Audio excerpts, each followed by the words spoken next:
Shalom, Bapak Ibu Saudara sekalian, apa kabar Anda hari ini?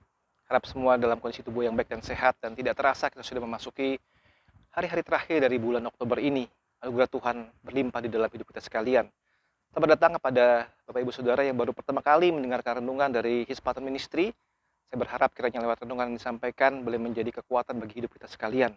Selamat Hari Reformasi, Back to the Bible. Satu semangat untuk kembali kepada firman Tuhan. Kita percaya hanya sola scriptura, sola fide, sola Christos, sola gratia, dan soli Deo Gloria. Semua kemuliaan bagi nama Tuhan. So, sekalian kita sedang merenungkan konsep mengenai parenting, biblical parenting, dan kita sudah membahas tentang mandat ayah, dan kita akan masuk ke dalam mandat ibu bagian yang berikutnya, sesuai dengan apa yang diajarkan oleh firman Tuhan. Mari kita memulai dengan berdoa terlebih dahulu. Bapa dalam surga, kami bersyukur buat berkat-Mu pada hari ini. Berkatilah perenungan kami lewat firman Tuhan ini supaya boleh menjadi kekuatan bagi hidup kami semua. Dalam nama Tuhan Yesus Kristus, kami bersyukur, kami berdoa. Amin. Saudaraku, kita akan bersama-sama memikirkan tentang satu tema, yaitu godly mother, itu born or made.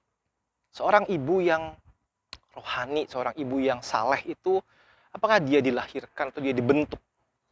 So, sekalian, ini seperti pertanyaan tentang leaders are born or made. Sebetulnya sebuah pertanyaan yang tidak perlu kita debatkan lagi, demikian juga dengan godly mother. Nah, saya akan mengajak kita melihat beberapa prinsip-prinsip firman Tuhan tentang godly mother. Yang pertama kita lihat dari Mazmur 1 ayat 2 dan yang ketiga. Saya bacakan. Tetapi yang kesukaannya ialah Taurat Tuhan, dan yang merenungkan Taurat itu siang dan malam. Ya, seperti pohon yang ditanam di tepi aliran air, yang menghasilkan buahnya pada musimnya dan yang tidak layu daunnya. Apa saja yang diperbuatnya berhasil. Prinsip pertama adalah godly mother itu pray and read the word of God. Seorang ibu yang sungguh-sungguh rohani, godly mother, ibu yang bijak, ibu yang saleh adalah ibu yang berdoa dan dia membaca firman Tuhan. Saudara, sebagai ibu, apakah kita ada doa pribadi kita? Sebagai ibu, apakah kita suka Taurat Tuhan, merenungkan siang dan malam? Ini sebuah basic sekali, sebuah fondasi di tengah-tengah segala kesibukan panggilanmu sebagai ibu untuk pray and read the word of God. Berdoa dan membaca firman Tuhan. Sebagaimana Mazmur tadi sudah katakan. Prinsip yang kedua adalah pray for her children. Seorang ibu, godly mother itu berdoa bagi anak-anaknya. Kolose 4 ayat yang kedua. Bertekunlah dalam doa dan dalam pada itu berjaga-jagalah sambil mengucap syukur. Saudara sekalian, para ibu khususnya, apakah Anda berdoa bagi anak-anakmu? Satu perkara yang sederhana, tapi saya rasa tidak semua orang lakukan itu, tidak semua ibu lakukan itu. Saudara, saya mengingat waktu masa kecil saya, waktu umur 7 ditinggal pergi, meninggal ayah. Kemudian ibu saya masih ingat persis setiap hari, setiap malam dia menangis dan dia berdoa. Dan dia berdoa untuk anak-anaknya. Sampai kita sudah lebih besar, umur 10, mungkin umur 12. Ya. Setiap malam dia masih berdoa buat anak-anaknya. Saudara, saya mengingat juga nenek saya. Ya, dia sudah tua sekali, lututnya sudah lemas sekali. Tapi dia setiap pagi bangun jam 4 pagi, dia berlutut dan dia berdoa. Dia berlutut dan dia berdoa. Itu sungguh-sungguh satu teladan iman yang luar biasa. Dia mendoakan anak-anaknya, dia mendoakan cucu-cucunya. Dia berdoa untuk keturunan-keturunannya. Saudara, sebagai godly mother, apakah kita berdoa bagi anak-anak kita? 1 anak, 2 anak, 3 anak, 4, dan berapapun anak yang kau miliki. Jangan favoritisme hanya mau yang satu saja. Kita berdoa bagi anak-anak kita. Anak-anak yang Tuhan percayakan buat kita. Kita berdoa buat masa depan mereka. Berdoa buat hidup mereka. Prinsip yang ketiga sebagai godly mother adalah kita perlu love, train, kemudian disiplin anak-anak kita. Saya bacakan Amsal 22 ayat yang ke-6. Didiklah orang muda menurut jalan yang patut baginya, maka pada masa tuanya pun ia tidak akan menyimpang daripada jalan itu. Yang kedua, Efesus 6 yang keempat. Dan kamu bapak-bapak janganlah bangkitkan amarah di dalam hati anak-anakmu, tetapi didiklah mereka di dalam ajaran dan nasihat Tuhan. Terus sekalian para ibu khususnya, mari kita belajar untuk mengasihi dan mendidik anak-anak kita. Perlu disiplin, perlu didikan, perlu patokan yang jelas. Tetapi juga ada love di dalamnya. Orang sering katakan tough love. Ya. Kita mengasihi, kita mengajar, kita juga mendidik mereka. Sedari kecil. Dan sepanjang jalan dia tidak akan menyimpang daripada ajaran itu.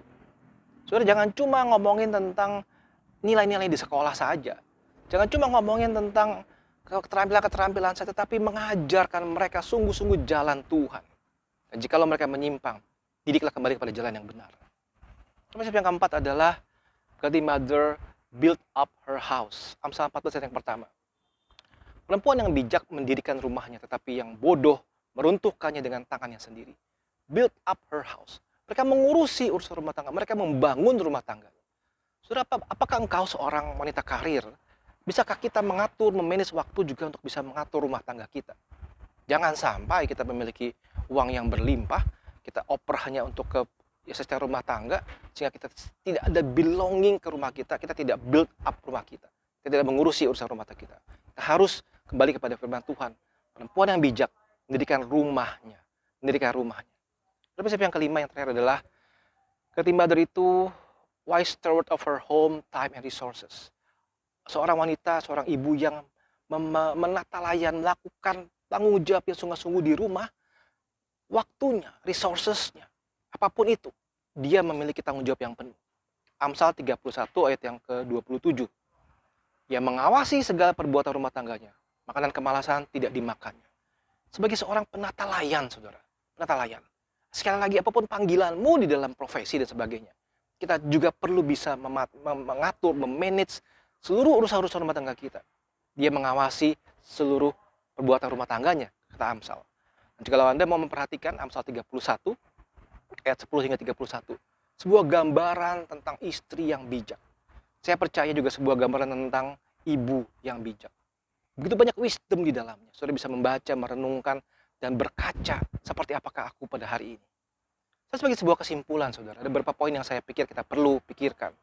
Seorang ibu, godly mother, digambarkan adalah seorang wanita yang takut akan Tuhan, sehingga hatinya penuh dengan ketulusan, menghormati suami, serta lemah lembut dalam mendidik anak. Seorang wanita yang takut akan Tuhan, hatinya penuh dengan ketulusan, menghormati suami, dan lemah lembut dalam mendidik anak. Seorang godly mother juga seorang yang pandai mengatur rumah, menjaga suami dan anak-anak selalu merasa nyaman di rumah, terampil, tangkas, cekatan dalam melakukan pekerjaan rumah tangga, menjaga jangan sampai ada kebutuhan-kebutuhan yang terabaikan, bukan cuma fisik, termasuk juga kebutuhan rohani. Lalu kita akan berteriak, wah susah banget kalau begitu. Yes, saudara, kita perlu berjuang, kita perlu bergumul. Terlebih bagi para ibu yang harus bekerja, satu pergumulan yang luar biasa tidak mudah. Kita tetap harus pandai mengatur rumah tangga kita. Soalnya yang ketiga, yang terakhir kesimpulannya adalah apa? Seorang godly mother harus memikirkan bagaimana caranya juga bisa tetap berpenampilan menarik, bukan? Inilah alasannya ia begitu dikasihi, dihargai, dan dikagumi oleh suami dan anak-anak dia. Saudara, kita ingat renungan yang minggu lalu. Bukan penampilan luar yang penting, tapi penampilan dalam yang penting. Tapi juga jangan juga mengabaikan penampilan luar. Dia harus bisa memanage, menyeimbangkan semua itu. Saudara, pada akhirnya, saya ingin bertanya kepada kita sekalian. Godly mother, apakah itu born or made? Jelas-jelas pasti dilahirkan. Tapi dalam prosesnya, pembentukannya, menjadi seorang godly mother, pasti butuh perjuangan luar biasa. Apakah mudah? Pasti tidak mudah. Apakah hal yang mustahil? Pasti juga tidak mustahil, karena firman Tuhan memberikan prinsip-prinsipnya. Hanya tinggal kita maukah taat kepada firman Tuhan. Maukah kita terus berjuang bersama-sama. Membangun rumah tangga, membangun keluarga. Seorang ayah yang takut akan Tuhan, seorang ibu yang saleh, ibu yang godly mother, sehingga sungguh-sungguh rumah tangga kita based on firman Tuhan. Terus sekalian, saya berdoa kiranya apa yang saya sampaikan, renungan tentang ayah, mandat ayah, renungan tentang ibu yang sudah saya akhiri hari ini, tentang ibu, boleh menyatukan keluarga kita, memiliki biblical prinsip yang penting dalam keluarga kita sekalian. Tuhan menolong kita sekalian. Amin.